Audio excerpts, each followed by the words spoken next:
This is another episode of Stand-Up Comedy, your host and MC, celebrating 40-plus years on the fringe of show business. Stories, interviews, and comedy sets from the famous and not so famous. Here's your host and MC, Scott Edwards. Ladies and gentlemen, welcome back to the podcast. Man, we have a fun interview for you this week. There's a stand-up comic that I actually interviewed once before, a couple of years ago. He's a very talented comic. He is now a professional public speaker and helps companies across the nation with finding humor and getting through the challenges of business, but in a fun way. And now he's an author. He's just out with a new book called Turning Gut Punches into Punchlines, where he's taken some of the challenges of his life and helped find the funny to share with the audience and the world. But he's with us here today to talk about the whole experience and kind of get us from point A to point B. Ladies and gentlemen, please welcome back to the podcast the very funny stand-up comic, Greg Schwem. Wow, Greg, you know, it's been such, we did an interview before. We talked about your early years in comedy and how you were able to pivot and turn it into a successful public speaking career. But you continue to grow as a comic and as a person and as a business person and now an author. And we'll get to that a little bit later. But can you catch the audience up? Tell them a little bit about your stand-up comedy experience, the last couple decades, what really made it work for you. Yeah, I mean, I actually think I got into comedy a little bit late. I think stand-up, I got into it in 1989. While that seems like a very long time ago, stand-up had kind of peaked. I mean, it goes through, as you know, it goes through kind of waves. But I think I got into it when it's kind of on its way down. The market had been saturated with cable TV and comedy shows everywhere and so forth, and people weren't going to clubs anymore because they were seeing too much comedy on live cable TV. And that's when I decided to quit my job as a television news reporter and get into stand-up. So it's all about timing. Good. Yes, exactly. So I quickly realized, Scott, that I was jumping into a pool that was way oversaturated. And I was going to need to do something to kind of separate myself from the pack. So I moved back to Chicago. I started my career in Florida, but I'm from Chicago. And I moved back and I started freelancing for a company that did live trade show presentations when you were writing sort of funny 5 to 7 minute sketches about products or technologies. And I was writing them for a company and then I was delivering them on the trade show floor. And I was starting to see that there's humor in here. It was fun to try and make business people laugh about very high tech, maybe you would call them dry, boring subjects in a quick amount of time. And little by little, some of that stuff, just some of the improvising that I did, was starting to work its way into my club stand-up act. And then I would have people from the audience come up to me after my club shows and saying, hey, you know, that bit you did about waiting on hold for tech support or, too many meetings and too many conference calls, man, that just totally described us. And can you come to our next sales conference? And if you just did that bit, we would think it was hysterical. And the world of corporate speaker just opened up to me, and I started doing presentations and shows for business conferences and conventions and sales kickoffs. And I started to realize that this was the way to separate myself from the pack, because there just weren't a lot of comics, a handful maybe, doing that. So I went from a very big pool to a very small pool. And then I started to get booked at these things, and that was pretty much became my career. I gave up clubs and but still, to do that. It's interesting because a lot of the comics that I interact with, there are a few that have pivoted to public speaking and have been very successful with it, but it was not as smooth a transition, to be honest. They were stand-up comics for a decade or two, found it challenging to get the gigs, or they wanted to get off the road quite so much, full weeks away instead of weekends away or whatever, days away.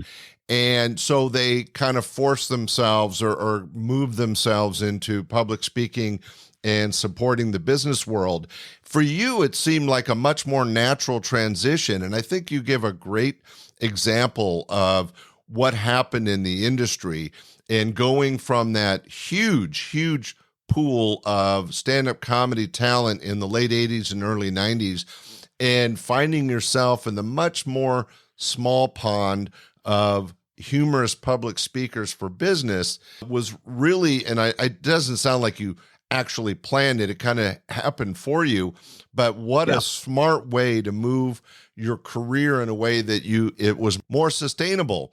And that is a difficult thing, especially for people our age. We're a little bit on the older edge, and we know a lot of comics that did the road, which can just beat you to death, and just wore themselves out and then had nothing to do when it was time to, or they couldn't do the road anymore for one reason or another. And being able to pivot to public speaking and be as successful as you have been is really, my hat's off to you for the hard work it takes to make that happen, but also create a new career path that can go on as long as you want. Yeah, exactly. And it didn't take me long to, there were some misses, there's some hits and some misses in doing corporate comedy. It's not, and I think we've talked about this in the past, maybe off air. You can't just bring your nightclub act into a corporate setting and do it verbatim. Yeah. That is not tip your waitresses. It sounds like you could. Yeah, right. Exactly. It sounds like you could. You're like, well, why wouldn't? It's just, these are people and they probably go to comedy clubs. So what's the difference? Well, huge difference. Whether it's the fact that you're working at 9 a.m. instead of 10 o'clock at night, or the fact that you're not on the bill. And no one knows you're coming in, or how about they're not drinking and drunk already? They're not drinking. They might be on their laptop while you're performing. Don't get me started on that. But those are all things you have to know you might be faced with. And there's a lot of comedians that can't or just don't know that that's going to happen, and they don't really know how to deal with it. But I think this is a good point to bring up the idea that you were able, as a stand-up comic, to take your talents and finding the funny in different situations and adapt it to business. And I think that, it is something that you just said, so I'm reiterating it, but it's a challenge for a lot of comics to take their stage act, which is dealing with Friday and Saturday night audiences that are high energy and they're ready for comedy, and they paid, so they have an expectation of entertainment, and being able to shift that to a public speaking engagement where, as you said, nobody knows you're coming. They're not, they're waiting. They have an investment in comedy. They're there for business, but you were able to write. And this is so important for people that want to get into public speaking. You just didn't go up and do jokes about business. I know you, Greg. You took information about the company and interwove it in your material so that it was very personal for that company engagement, correct? Right. And once people realize that in a corporate setting, once they realize that you did take the time to do that, that totally shifts their mindset, because they appreciate the fact that you did that and that you're not doing the same canned speech that you did last week or last month in a different city, in a different part of the country type of thing. And that resonates. And I do believe that corporate America wants to laugh at itself, but it kind of has to be done on their terms. And you have to be willing to work with them in that sense, and realize that some of the jokes that just crush it at comedy clubs are either not going to work or are not appropriate for a corporate audience. As badly as you want to do them, you may have to just put them aside for this particular set. And I'm willing to do that. There are comics that are not. And that's where you hear the horror stories, I think, about what happened when we had this guy at our sales kickoff. Right. And I think the other thing that's important to point out to the audience that's interested in the challenges of stand-up comedy and writing is when you're writing for a corporate event, not only are you having to bring in, you want to be successful, you want to bring in personal aspects of that company into your material, but also, Greg, I'm assuming over the last 5 to 8 years with this crap woke thing, it made it even more challenging to poke fun at some of the systems that businesses use. Am I correct? Oh, you are 100% correct. I sometimes feel, I think it's lessening a little bit, but it's a very slow transition back to what I would consider what we used to have of just, let's just cut loose for an hour. I sometimes feel at the height of it, like when I was on stage and I would deliver a joke or a line, I almost felt like the audience was kind of analyzing it and deciding if it was okay to laugh at it. That's so true, though. And if you do that, it's too late. You can't do that. You either, if it's funny, laugh at it. Don't think about it and think of who in the room might not laugh at it, and is that person my boss, and how's it going to look if I'm laughing at something that my superior doesn't think is funny. You see that? That's yeah. I think what was going on a lot, and I've kind of had to school audiences a little bit about that, and basically in a very tactful way tell them that it's okay. Not everybody thinks not everybody thinks the same things are funny, and that's okay. That's the great thing about comedy, is that there are so many different directions. But if you don't think it's funny, don't laugh at it, but let the other people who do think it's funny laugh at it and don't judge them. And that's so smart of you. Them. Yeah, and it's so smart of you. You almost have to. And it seems so basic, Scott, but unfortunately, I do have to do that. But I think if I can get that message across to people, and again, you're looking at an audience which of all different age groups and on all different, all different jobs that they do within the company. I mean, I do shows for everybody from entry level to C-level executives might be sitting in the exact same room. People who've been at the company for 6 months and people who've been at the company for 36 years.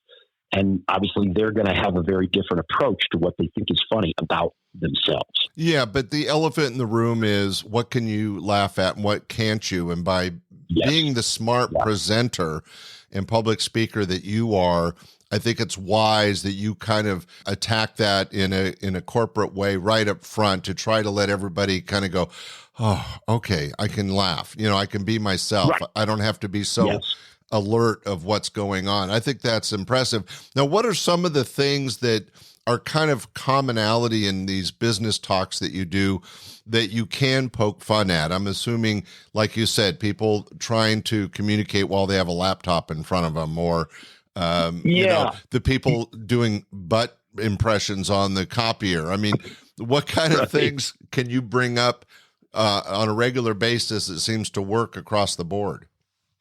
I think the fact that we're all trying to learn how to talk to one another again. The double, you mentioned the woke. The double whammy was the woke plus COVID. And everybody working from home and not having any interaction with anybody. And what I'm trying to do now is to do a lot of material about what it's like to be back at the office, and how we get along with one another. And what, we were at this point not that long ago during COVID where we could sit around and work in our underwear with our golden retriever between our legs. And, we can't do that anymore. Yeah. Even though we want to. We'd love to do that, but we can't. Yeah. And I'm just kind of throwing out scenarios that I know they think about, and I'm just trying to get them to laugh at it. Yeah, no, but it immediately comes to mind. Oh, did you see Mary? She came to work in her pajamas, because she forgot she wasn't working from home, right? Yeah. I did a video about that once. One of my very first shows back in a live setting was in San Diego, and I thought I just had this idea to make a video, and I was aiming the phone at myself, and I go, hey, I'm so excited. I'm finally back performing live for, this company, and I'm just about to head downstairs and host this award ceremony. And as I'm doing it, I'm putting my sport coat on and I'm tying my tie, and I go, hey, time to go to work. And then I had another shot where I filmed myself from the back exiting my hotel room, and I have my sport coat and tie on and boxer shorts on underneath. Okay, and then I left. I bet the audience loved that. Yes, because during COVID, the whole world was waist up. Right, exactly. Exactly. So, Wow. and that's the thing. I mean, that's reality right there. So, if you can just continue to try and get into their heads and see what are you dealing with and what's your environment like, but also make sure that you know what they're stoked about too. And that's always been something I always say, I want to be your biggest cheerleader. So if you're excited about something, I want to be excited about it too. Even if I don't understand it per se, I still want to be excited about it. And I want that enthusiasm through humor to come across. I don't want to make fun of what you're excited about. That's not going to help. But I want to, you're obviously working very hard at it. So I want to make you laugh at it too.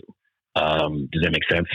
Right. And I think that it's, for those in the audience that may not realize it, but it's common sense to me and to you, is a lot of these business events that you're showing up as a public speaker and adding to their event, they're there for a reason. They maybe reached a new sales goal, or they're launching a new product, or, their quarterlies came in well, or somebody's retiring that's been there for 30 years. There's some reason the company is getting together.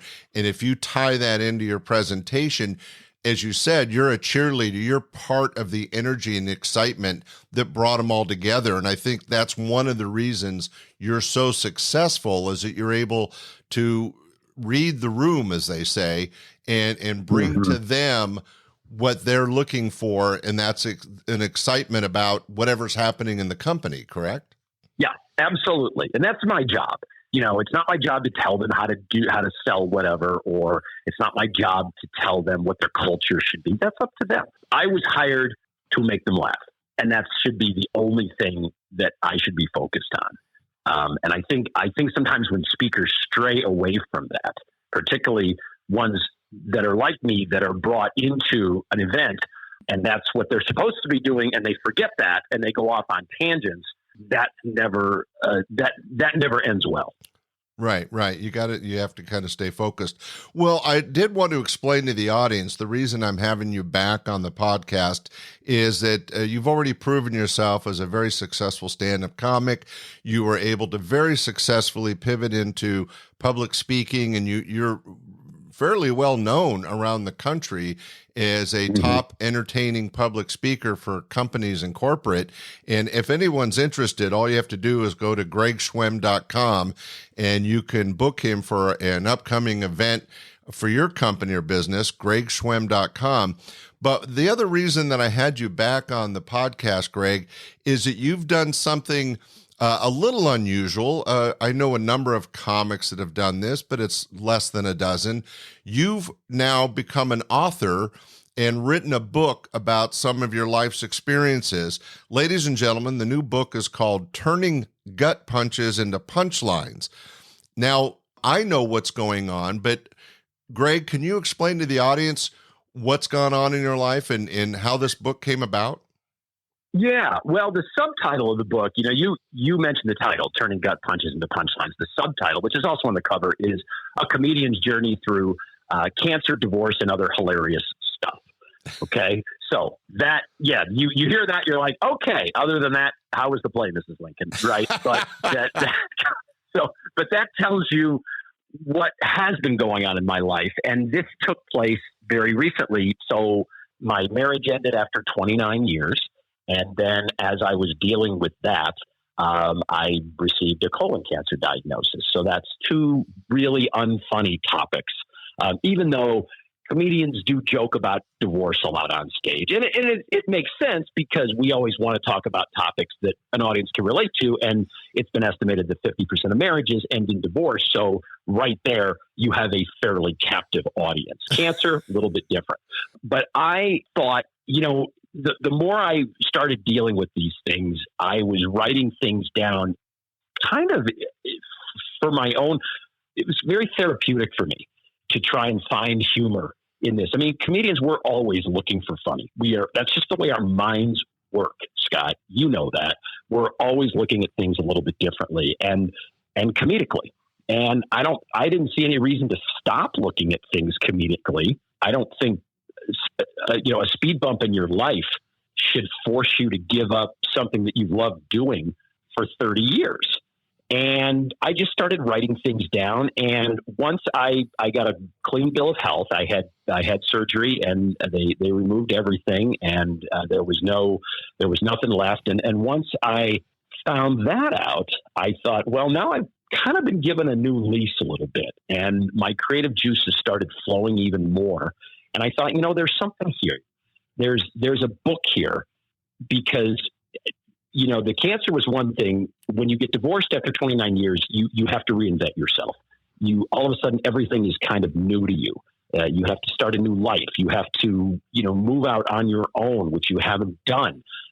You have to learn to do new things that maybe seemed so, like, somebody would say, like, oh, what's funny about paying bills? Well, if you didn't pay bills for 29 years and you let your spouse do it, there could be a lot of humor in that. Dating. Once the divorce was final, I'm like, okay, I'd like to, maybe have some female companionship, but how do I do that? You date with your phone now. So I wrote a chapter I started online dating, and that material just kind of wrote itself. And the more I started writing this down, I thought, this might be able to help other people, because really, Scott, when I'm on stage doing these corporates, they always want a message. The client always says, okay, you're going to make us laugh, but is there a takeaway from there? They always want to know that. And my takeaway was always very simple. It was just kind of like, hey, look at life from a different perspective. You can find humor around you. You can find humor at your business. You can find humor at this corporate conference. And I started thinking, I've never really had to live that. I was preaching it on stage to people, but I never really had to experience that until all of this happened. So, in a way, I don't want to say it was a self-help book, but I thought, okay, now I'm really going to get a chance to practice what I preached. And that's where the humor and the chapters, they just started to flow. And, there's chapters in there, and I talk about very personal subjects. I talk about going to therapy. And you're thinking, what's funny about therapy? Well, if you've never been to therapy and you suddenly need a therapist, and every single therapist is booked, and you can't find one, and then you finally find one and he's got like 4 openings, and the first thing you think is, well, you must suck at your job. Why do you have availability?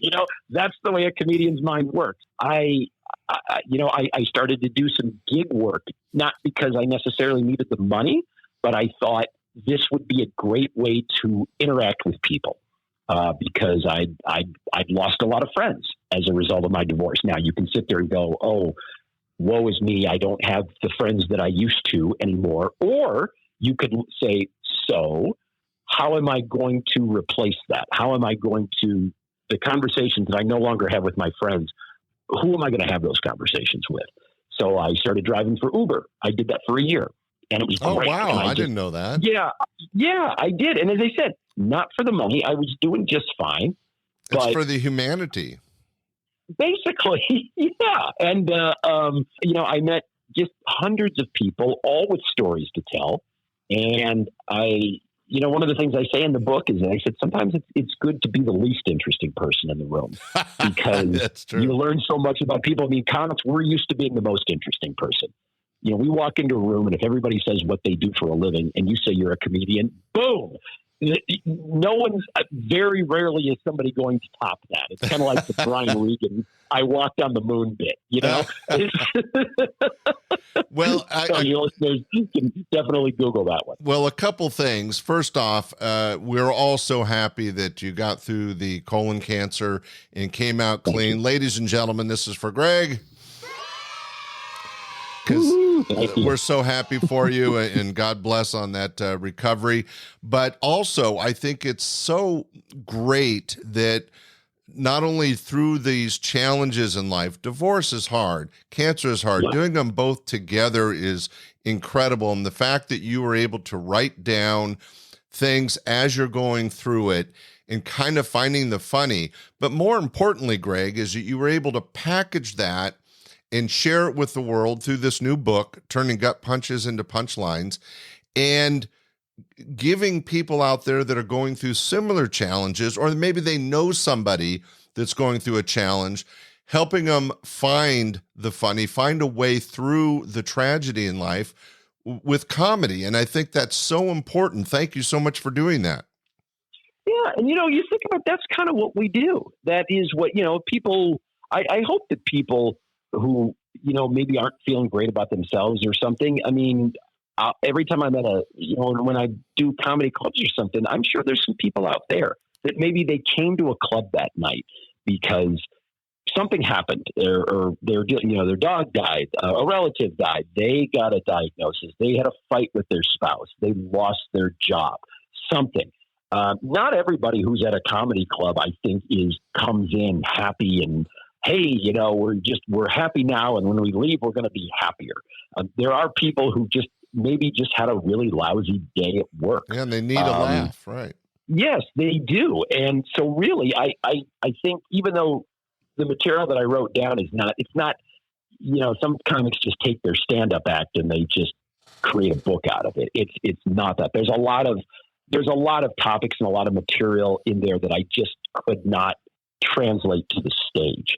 It's better written out in long form, but the purpose is the same in the fact that I want people, whether you're seeing me live or whether you're reading this book, I hope that you're getting a chance to laugh. Maybe you're seeing yourself in some of my problems, in my issues that I've experienced, and you're seeing how I dealt with them. And maybe you think, okay, so maybe I can do this too.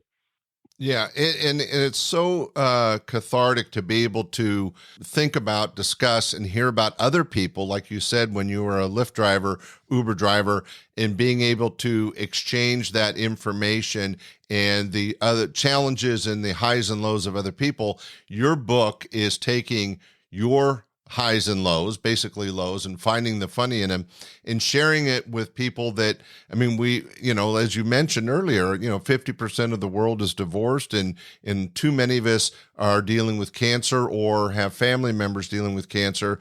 And you're able to share your experience, but because you're a stand-up comic, I think that's, for me in this podcast, that's the foundation. It starts with being a stand-up comic and being able to find the funny and share humor with people to help them through tough times, like you said, whether it's these serious things or just, like you said, a bad day turning it into a better day. But also with your experience as a public speaker, you have a talent for getting the message across correctly.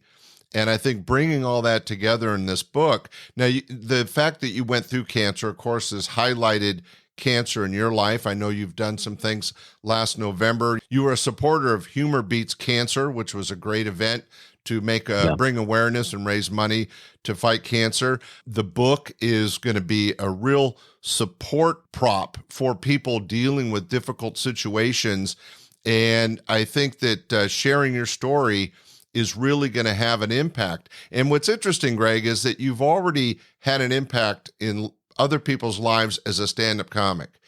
And then you affected people's lives in the business world as a public speaker.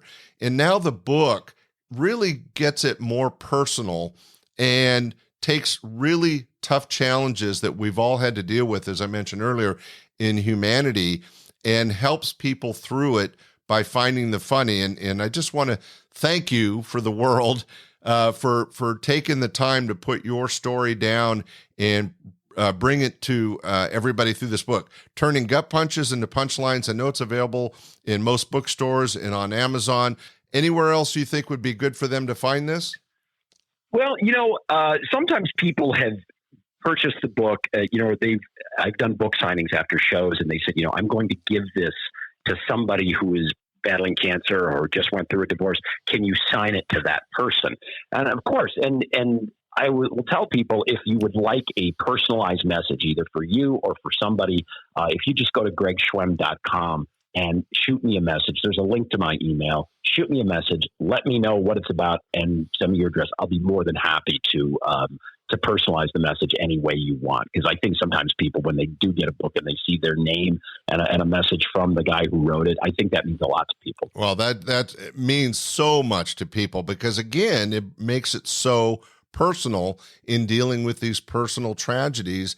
I think that's amazing to do that. Ladies and gentlemen, that's gregschwem.com, SCHWEM.com. If you get a chance, find the book on Amazon, go to gregschwem.com. Whether it's for you, a family member, or a friend, I'm sure we all know somebody dealing with cancer or divorce or some other of life's tragedies, and where we need a little bit of humor, a little bit of perspective to help us through it. And with great people like Greg sharing and opening up about their lives gives us an opportunity to get through the tough times. Greg, thanks so much for sharing this with my audience, and congratulations on all your success. Well, thank you so much, Scott. It's always a pleasure to talk to you. Really appreciate it. So, ladies and gentlemen, as we've said over and over on this podcast, it all starts with stand-up comedy. And in this case, Greg has turned it into not only a terrific career, but now a positive message to help us all through the tough times in life. Greg, thanks so much for being on the show. Ladies and gentlemen, we'll be back next week with another great stand-up comedy show. Greg Schwem, thank you so much for joining us on the podcast. Thank you. Ladies and gentlemen, we'll see you next week. Bye. We hope you enjoyed this episode of Stand Up Comedy, your host and MC. For information on the show, merchandise, and our sponsors, or to send comments to Scott, visit our website at www.standupyourhostandmc.com. Look for more episodes soon and enjoy the world of stand-up comedy. Visit a comedy showroom near you.